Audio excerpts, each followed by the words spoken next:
Previously on Doomsday Clock. We're gonna die! And now to our regularly scheduled programming. After Batman v Superman, some fans went to the World Wide Web and started a petition to have Zack Snyder fired. You would think this was started by people that hated Batman v Superman, but when you look at the petition, it says things like, even if you loved Man of Steel and BVS, there has to come a time when WB and DC want someone at the helm that can create something that won't divide people in such a way. Yes, we need to bring the people together by firing this one guy. Zack Snyder is just not the guy that should be in charge of the biggest and most important films in the franchise. The rhetoric from bloggers and critics broke the fans, even some of those who liked Snyder's movies. Looks like I picked the wrong week to quit amphetamines. It is super exciting to finally bring all these superheroes, the Josstice League, to the screen for the first time. I think people have been waiting for this for so many years, and to finally get the chance to do it, it's humbling and it's exhilarating.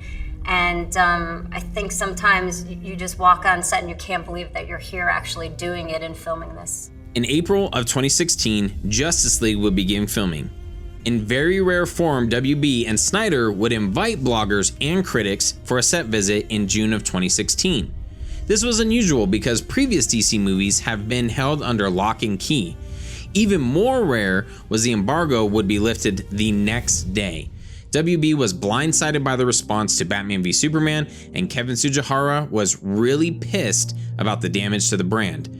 With articles like Zack Snyder faces his haters on the set of Justice League, what could go wrong? Hey, this is Steve Weintraub with Collider, and I'm with Peter Soretta from SlashFilm.com. Devin Faraci from Birth Movies Death. Look, I have not been on a Warner Brothers set visit in a long time, and I was on this set visit because I disliked Batman Superman so much. That's why I was there. Zack Snyder's publicist contacted us, and I was told, we've read what you wrote, and we want to show you what we're doing here. And from what I took away from it is that the last two movies, they were very secretive, and they feel that sort of, it didn't work. And now they're going the complete opposite route, which is we're just going to reveal stuff and let you know what we're building, what we're trying. And so let's talk about the most important thing. Is this movie any different than Man of Steel and Batman Superman? It seems like it's clearly different. The tone of it seems different. It seems like Snyder is now making a Marvel movie instead of a DC movie.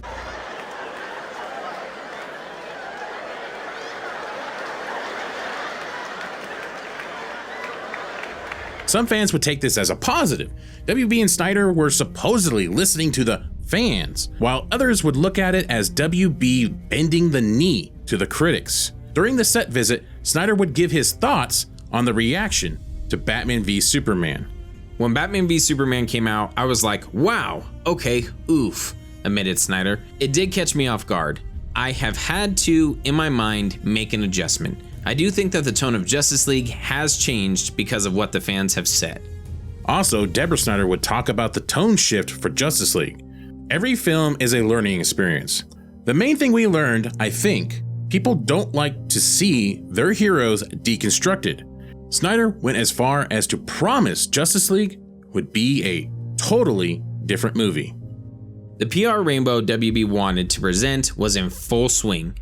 Snyder would say, the studio's been amazing with me, and they are a filmmaker-driven studio. They don't really do a ton of things by committee. It's just been a great experience I have had with them. Affleck would say, Jeff's a big part of things. Jeff's a brilliant guy, and there's nobody that knows more that I know about comic books. He's got a great taste, and he's really super smart and super nice. John Berg as well has such a big role. But really, this is Zack's movie, and we're executing Zack's vision.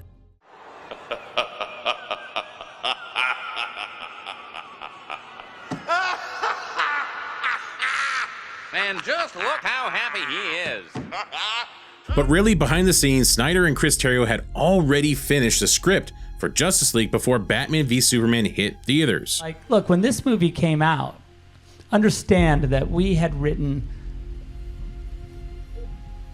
Chris Terrio and I had finished the script for Justice League before this movie came out, right? So that script was done. Movie came out, and some people didn't like the movie. A vocal minority. and so I was asked by the studio to like say, hey, you can't, there's a lot of stuff we don't want you to do from that script. So we did a rewrite, right, of the script. So the original Justice League that Chris and I wrote, we didn't even shoot.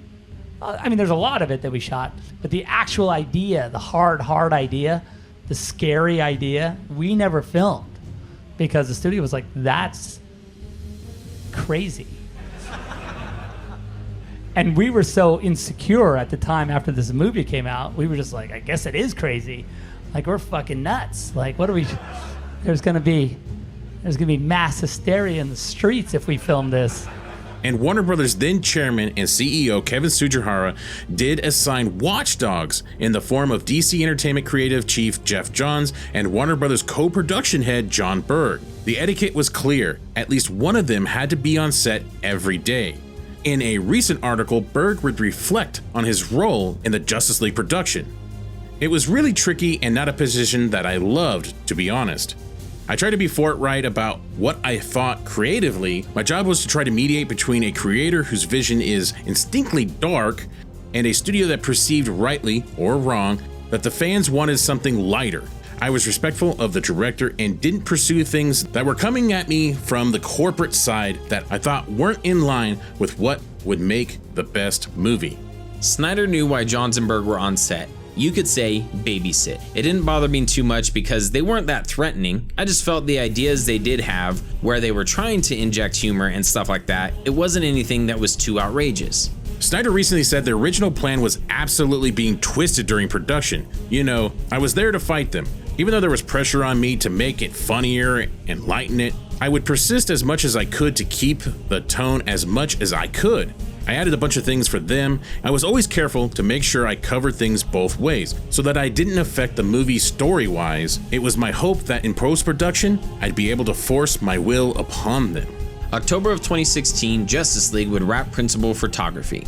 The DCEU, with their courageous leader, Snyder, still seemed to be moving forward, even after the hiccups of 2016. Fans would eagerly await the first live-action team-up of the greatest superheroes. Somebody once told me. In April of 2016, Ben Affleck was confirmed to direct a standalone Batman movie, but by late 2016, things started to seemingly slip away. Storyboard artist Jay Oliva would say on Twitter, "The original Affleck script was the best Batman script I've ever read. Ben had a kick-ass story, and I believe that the audience and fans would have loved it." Affleck would also post an amazing costume test for Deathstroke. Joe Manganiello's Slade Wilson would have been the main titular villain. Manganiello would describe the Affleck script saying, "It was a really dark story in which Deathstroke was like a shark or horror movie villain that was dismantling Bruce's life from the inside out. It was a systemic thing. He killed everyone close to Bruce and destroyed his life to try to make him suffer because he felt that Bruce was responsible for something that happened to him." There was a script, but not a loved script. Got it. There was a lot of work that he was doing to it. He was trying to change it. Well, he was going more into the insanity aspects.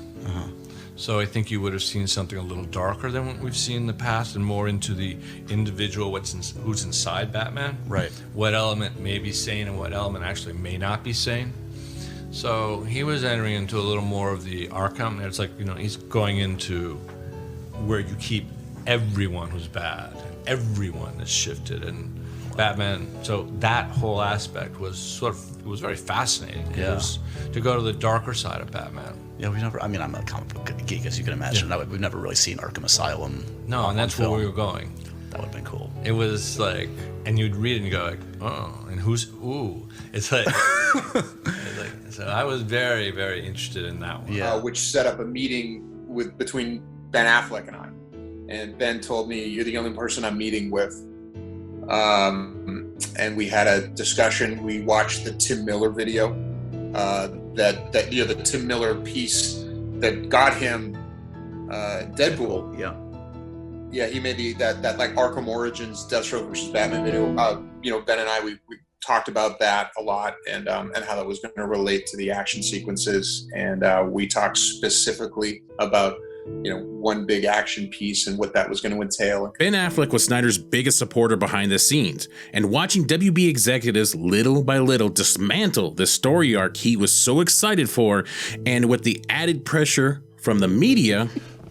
What's next for you then, sir? We've got Batman coming back. Live by Night. Please direct Batman, the movie. All right, please we're do getting it, going. Mr. Affleck. We're going. Please, man. All right. I don't want to put words in your mouth, but you are going to be directing Batman potentially? Well, that's the idea. The idea is there's no movie, yet. It's not a movie, but there is the plan to make a Batman movie.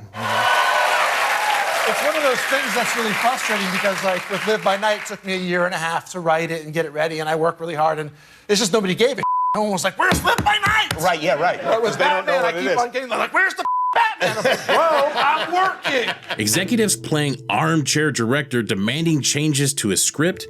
Sadly, Affleck's personal demons would begin to catch up to him. He would step away from the Batman January of 2017 due to not being able to crack the script. We would later find out about Affleck's battle with alcoholism and the true reason he would no longer don the cowl. With Affleck's departure from the director's chair, this was just one of the many dominoes to fall. Snyder envisioned this as operatic, tragic, and perhaps a more challenging type of comic book storytelling. But Warner Brothers feared it made his heroes gloomy, their abilities a curse. Post-production for Justice League would start in late 2016. Through social media, Snyder would share many post-production images. In January of 2017, he shared an image of Gal Gadot doing ADR. In February, he shared an image of Stefan from CO3 Productions working on Justice League's color correction. And on his birthday, he would show us a short clip of Aquaman. Reports in August of 2017 would describe Snyder's initial rough cut he showed to executives in early 2017 was deemed unwatchable. Being in the magical year of 2021, Snyder has given some context to what exactly happened. In January 2017, he showed his first cut to Sujihara. It did not go well. Among the issues was the length of the film.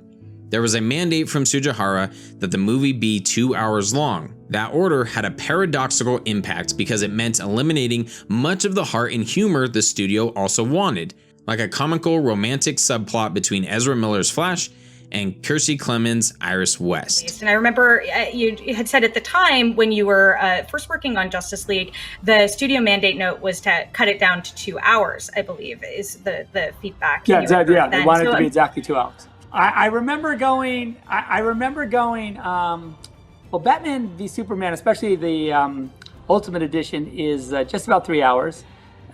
Even the theatrical release is, I think, 2 hours and 25 minutes, something like that. And I said, but now there's 6 characters, so how, in what world, okay. But let me tell you something, folks. You can't fix stupid. In early 2017, Snyder's family would be struck with a terrible tragedy in the loss of his daughter, Autumn. Snyder would initially try to consume himself in the work of finishing Justice League to distract from the tragedy. However, we would later discover the endless battle with the studio over the direction of the film, along with the unfortunate tragedy, would prove to be too much for the director. Zack and Deborah would make the important decision to step away from the project and be with their family during the difficult time. We just lost the will to fight that fight in a lot of ways, says Zack. All of us, the whole family, we were just so broken by losing Autumn that having those conversations in the middle of it really became, I was like, really? Frankly, I think we did the right thing because I think it would have been either incredibly belligerent or we would have just rolled over. Nearly 3 weeks had passed since Snyder's departure and already big changes were happening. Whedon would replace Junkie XL with Batman 89 and Spider-Man composer Danny Elfman. Hulkenborg did give a short statement. As my mentor Hans Zimmer told me, you haven't made it in Hollywood as a composer until you get replaced on a project. So I guess I finally graduated this week. It pains me to leave the project, but a big thanks to Zack for asking me to be part of his vision. And I wish Danny, Joss, and Warner Brothers all the best with Justice League. And in the case of Justice League, Joss Whedon didn't even want to work with me. So I did have a meeting with him you know, I don't know what to say about that meeting, and I want to keep that to myself. But no, you can say it. It's fine. I'm just kidding. No. But I mean, what I'm trying to say is that I never felt he wanted to work with me, and I actually had no appetite in it. So basically, I called Zack after he had to leave the project. It's like, Zack, you know, I'm not going to do it, even if Josh is going to call me tomorrow that, oh, Tom, we love you to finish the film. And I said, I'm with you. I'm loyal to what you do, and I'm stepping away from it. But then the next day I got the phone call, you know, Josh wanted to hire Danny Elfman. Where to start when talking about Danny Elfman? Let's just say, while being responsible for some of the most memorable scores, especially when it comes to superheroes, turns out he's kind of a douchebag as well. No, you will not hear a new theme for Batman. You'll hear Batman's theme for Batman. The Hans Zimmer had score for the last film? Or no, you'll hear Batman's theme. Batman has only had one theme. Okay. The unusual decisions wouldn't end there. In May of 2017, we got an exclusive report that the reshoots would give Justice League a major facelift. It was also said that in the 17 months between the start of principal photography and the final cut arriving in theaters in November, that the film would have essentially been remade twice. Warner Brothers is really putting everything it has into overhauling the movie. In July of 2017, it was reported Henry Cavill, who is also currently shooting for the upcoming 6th Mission Impossible movie, is apparently sporting a mustache, and Paramount has contractually blocked him from shaving it. Instead, Warner Brothers will digitally remove the offending stash in post-production for Justice League, in what can only be described as a true magic of cinema. And I get the exclusive. Yes, ma'am. Oh my God! At the time, this just seemed to be utter nonsense. Common sense would tell you there's absolutely no way a studio would overhaul a huge tentpole movie like Justice League in just a few months. Ben Affleck would chime in about his experience as an interesting product of two directors, both with kind of unique visions, both with really strong takes. I never had that experience before making a movie. I have to say, I really love working with Zack, and I really love the stuff we've done with Joss. You know, I had a better time on Batman vs. Superman, which I really enjoyed doing. And Justice League was... The now infamous 2017 San Diego Comic-Con Justice League panel was at the time interesting to watch Ray Fisher struggle with a question about the reshoots. Hey, what's up with the reshoots? Thank you. We can't tell you that, first off, right? No, I think we're just about finished with everything. They've been brief, if anything.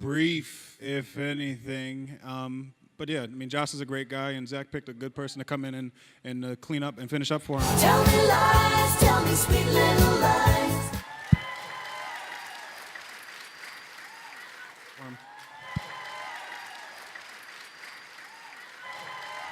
In August of 2017, Joss Whedon would officially get a Justice League writer credit.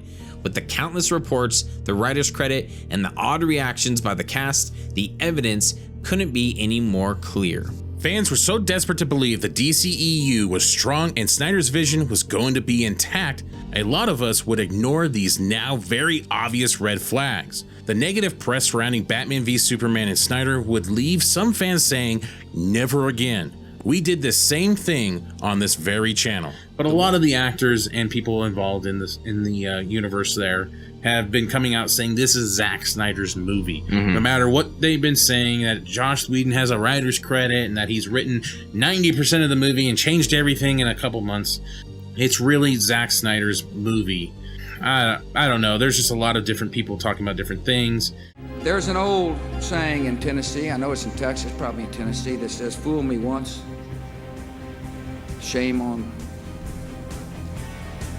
you. If fool me, we can't get fooled again.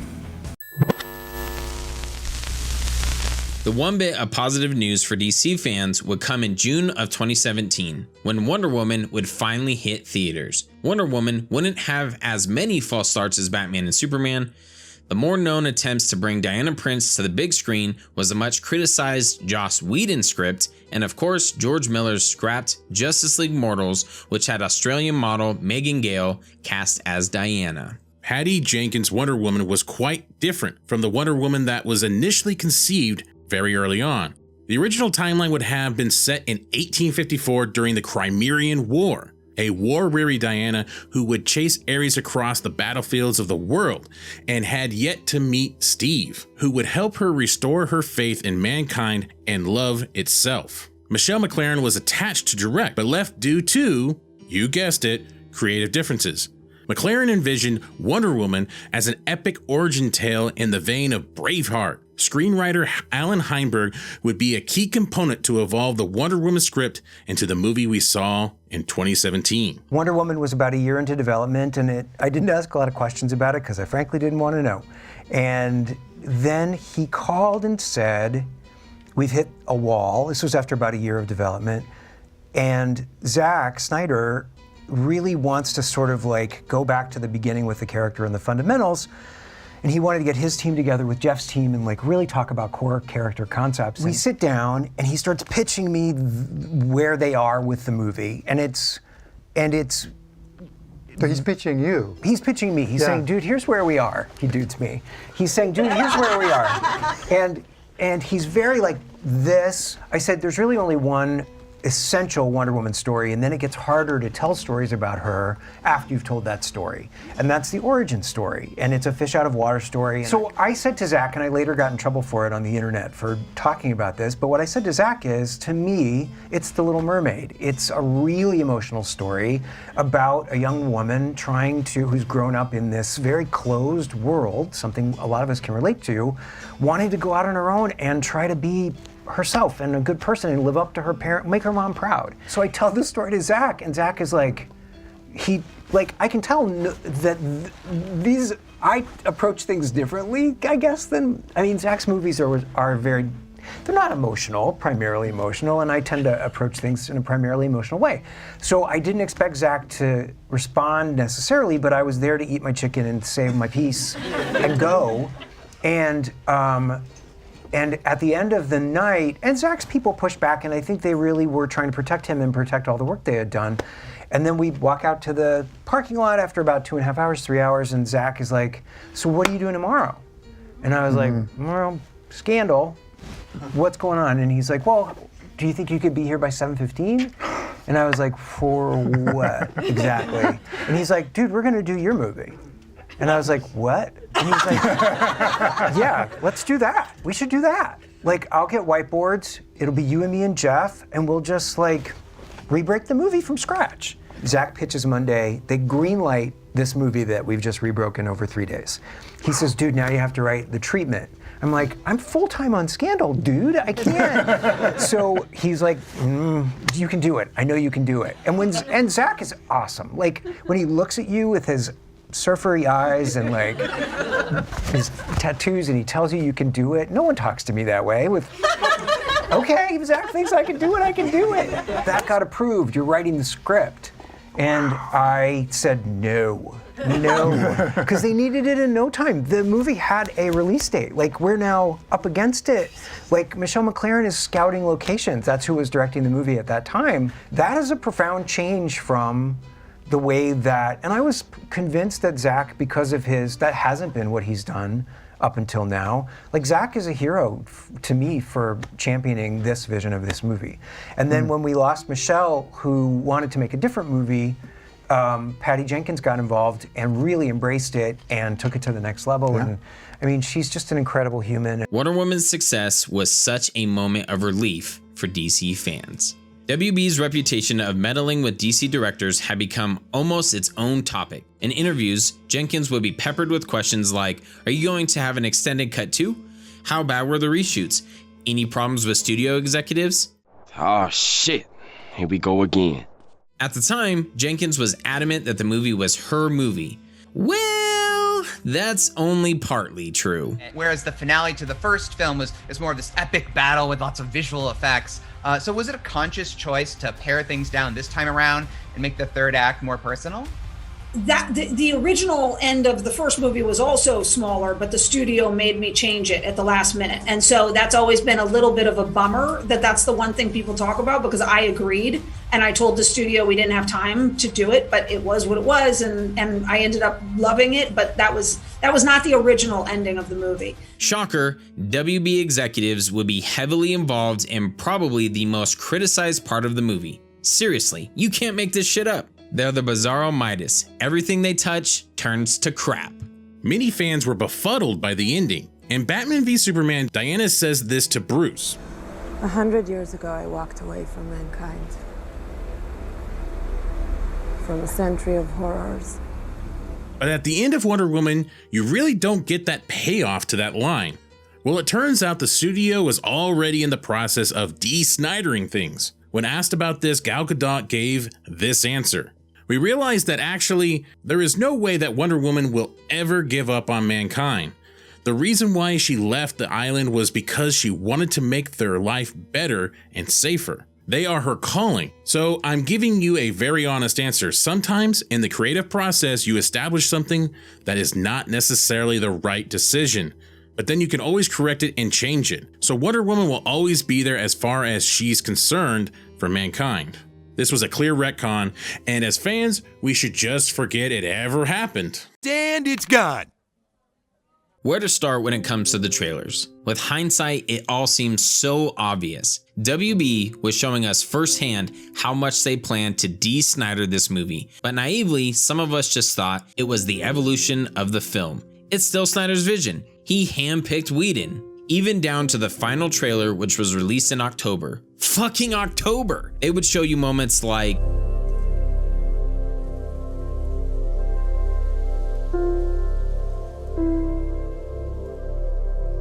I'll take that as a yes. spoiler, that was never even in the movie. Instead, we got, What was it like? Coming back. Itchy.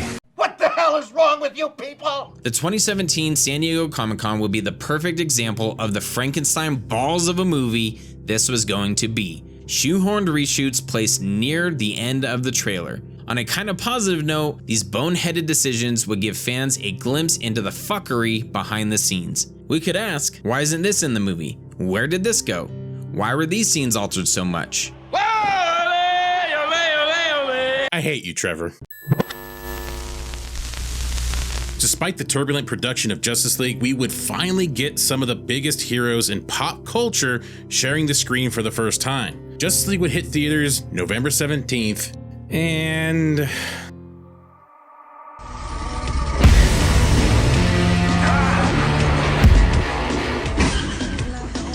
what could be said that hasn't been said already about this movie? But hey, critics and fans got what they've always wanted from a DC movie, right? We got color, quips, smiling, and of course, nostalgia. Over the span of 2 years, DC fans embarked on an emotional journey. At the highest point, there was the introduction of the Trinity and the Justice League, director-driven solo and team-up films, and the beginnings of a unique cinematic universe ripped straight from a comic book fan's wildest dreams. The lows during this time frame unfortunately seemed to overshadow the highs. Hyperbolic negative reviews, an overzealous studio, and an unfortunate tragedy that forced away a visionary director. These things combined seemed to force the DCEU into an irrecoverable position. By late 2017, the universe was in a disarray, hardly recognizable from its original inception, and with no clear path for the future. It was evident, WB wanted a ripped-off duplication of the MCU. However, diehard DC fans and Zack Snyder supporters had another plan in mind. This guy's probably fought hundreds of thousands of other super beings on the other planets he's destroyed, right? And we have to assume he's won. I don't care how many demons he's fought and how many hells. He's never fought us. Not us united.